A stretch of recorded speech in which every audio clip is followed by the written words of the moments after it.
Majapahit, Malaysia.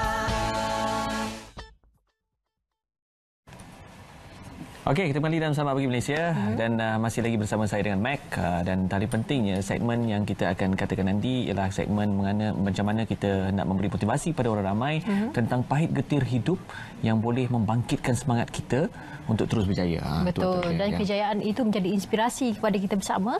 Jadi hari ini kita nak bersama dengan seorang usahawan yang telah pun mencipta nama iaitu Puan Norafidah Khairuddin.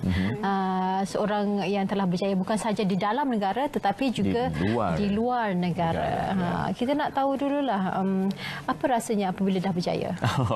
Baru kita korek nanti ya. Baru kita korek lagi. Okey, first kita nak tahu apa rasanya bila dah berjaya. Assalamualaikum warahmatullahi wabarakatuh. Waalaikumsalam. Saya ingin mengucapkan terima kasih RTM kerana jemput saya pagi ini. Perasaan berjaya pertamanya ialah sangat bersyukur dan rasa penceritaan kejayaan saya ni harus dikongsikan bersama-sama dengan rakyat Malaysia dan setiap kali kejayaan tu perlu disampaikan dan diperkembangkan supaya boleh orang lain terinspirasi juga. Ringkas je tapi perjalanan ke arah kejayaan itu yang panjang sebenarnya. Betul. Okey, untuk penonton Selamat Pagi Malaysia, kita jemput Puan Rafidah ni datang ke studio untuk bercerita tentang bagaimana dia bermula kejayaan yang dia kecapi sekarang bermula dengan kesusahan. Jadi cerita dia pernah menjual muffin pisang di Montreal, Kanada. Jadi cerita dia bukan mudah sebenarnya. Jadi kita nak dalami sikit macam mana bermulanya Puan Rafidah kat sana bila luar negara tak ada keluarga yang membantu kita dan susahlah perik hidup tu, macam mana ceritakan. Ya. Kisah penghijrahan saya ke Montreal, Kanada bermula selepas saya berkahwin dengan suami saya. Bila saya pindah di Montreal, saya mempunyai latar belakang pendidikan daripada Malaysia. Jadi sangat susah untuk dapat pekerjaan di sana berbanding dengan suami saya yang mempunyai Canadian background. Jadi hantar resume banyak kali dan saya rasa hampir setahun saya cari kerja. Jadi saya tak nak hanya duduk diam saja. Jadi saya buat 4 kerja dalam satu masa. Jadi pembantu dapur, jadi cleaner, housekeeping job. Banyak. Dan akhirnya saya kata saya perlu bantu suami saya. Kiranya waktu tu just cukup-cukup je lah. Maknanya tidaklah terlampau susah tapi saya rasa saya tak nak duduk diam. Jadi saya reka idea untuk jual banana muffin, pisang gluten free banana muffin dan idea dia untuk jual di kafe-kafe. Pada awalnya suami saya kata, ni bukan normal ni. Betul ke nak pergi satu kafe? Saya kata tak apa, kita cuba dulu. Jadi saya pun pergi dari satu kafe, gigih jalan satu kafe ke satu kafe di downtown Montreal untuk bagi mereka sampel banana muffin. Bagi mereka rasa. Reaksi pertama macam mana? Banyak rejection yang saya terima. Banyak yang saya dapat pandangan jelek lah, slack, dan saya bertudung. Bukan sesuatu yang normal bagi mereka untuk seseorang kata, "Hi, would you like to try my muffin?" Tapi dari banyak rejection saya terima dan banyak juga positive feedback sebab kandungan muffin saya tu sihat. Waktu saya mula nak reka hari tu, awal-awal tu saya fikir muffin pisang ni macam nasi lemak di Montreal, kan? Jadi saya kena buat sesuatu kelainan untuk tarik perhatian. Jadi saya guna tepung gluten free. Waktu 2015 tu gelombang rakyat Montreal health conscious yang nak makan makanan sihat, vegan, produk organik. Jadi saya rasa okeylah saya guna tepung gluten free. Semuanya dibuat di rumah? Ya, bisnes tu bermula di rumah dan saya kena lalui beberapa ujian untuk pastikan saya dapat lesen. Ada orang datang rumah dan cek. Tapi maknanya saya kerja sebagai penjual muffin, maknanya malam bake bersama dengan suami saya, esoknya hantar ke kafe dan lepas tu saya dapat kerja sebagai software tester di Montreal. Tapi itulah rutin dia. Setiap hari pagi bangun pagi, hantar ke setiap kedai. Dan dengan cerita 9 kedai menerima muffin pisang tu. Tak sangka selepas satu kedai dia merebak kepada 9 kedai lah. Mungkin disebabkan dalam hati saya nak gigih, saya nak cuba lagi. Satu tak cukup, kita nak try 2, 3 untuk saya rasa nak tambah lagi extra income. Dan benda ni sangat sentimental bagi saya sebab ada satu masa tu berat kan, kita tak ada kereta, 20 kilo kena angkat pisang tu, salji tebal, ribut salji tadi, kita kena laluilah juga benda tu. Dan iyalah pengalaman pahit manis ni itulah membentukkan siapa diri saya sekarang.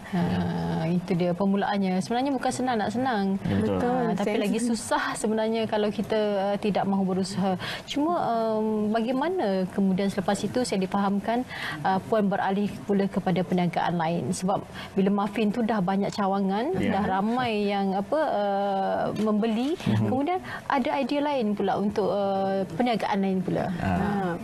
Okey, selepas penjualan muffin semakin berjaya, saya pun pergi ke Montreal Premium Outlet sebab saya nak reward diri sendiri.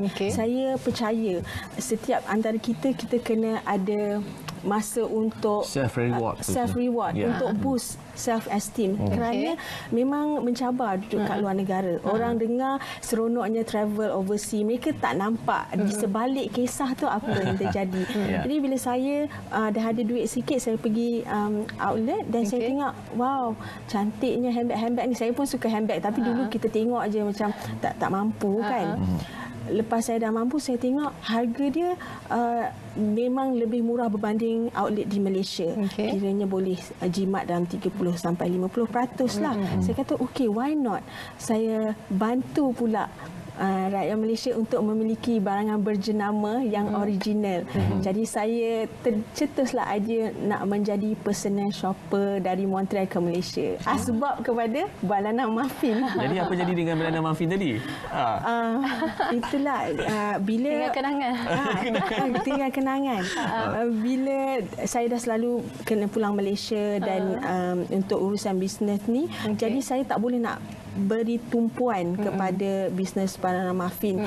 Tetapi saya rasa titik tolak kepada kejayaan hari ini adalah Banana Muffin tu selama 2 tahun saya berjaya konsisten dengan buat kerja lain full time ada. Okey, dengan cerita sekarang ingin memberi peluang kepada penduduk-penduduk Malaysia ni sebenarnya untuk menjana pendapatan. Jadi satu perniagaan yang baik sebenarnya bila kita membantu orang lain supaya boleh menambah pendapatan. Boleh ceritakan sikit. Okey.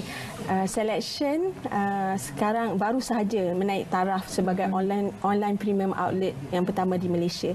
Jadi kita memerlukan selection business partner yang ingin bersama-sama kami untuk menjana pendapatan. Jadi ada yang kata nak jadi personal shopper tak boleh pergi luar negara.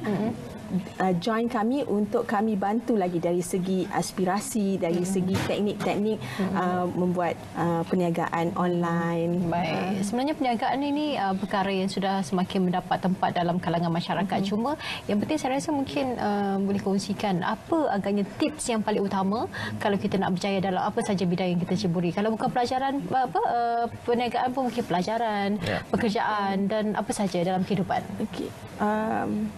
Pelajaran yang saya dapat daripada perjalanan hidup saya di luar negara dan di dalam negara, pertamanya kita mesti ada kecekalan dan kesabaran yang sangat tinggi. Ada masa hidup kita akan berada di atas dan ada masa berada di bawah.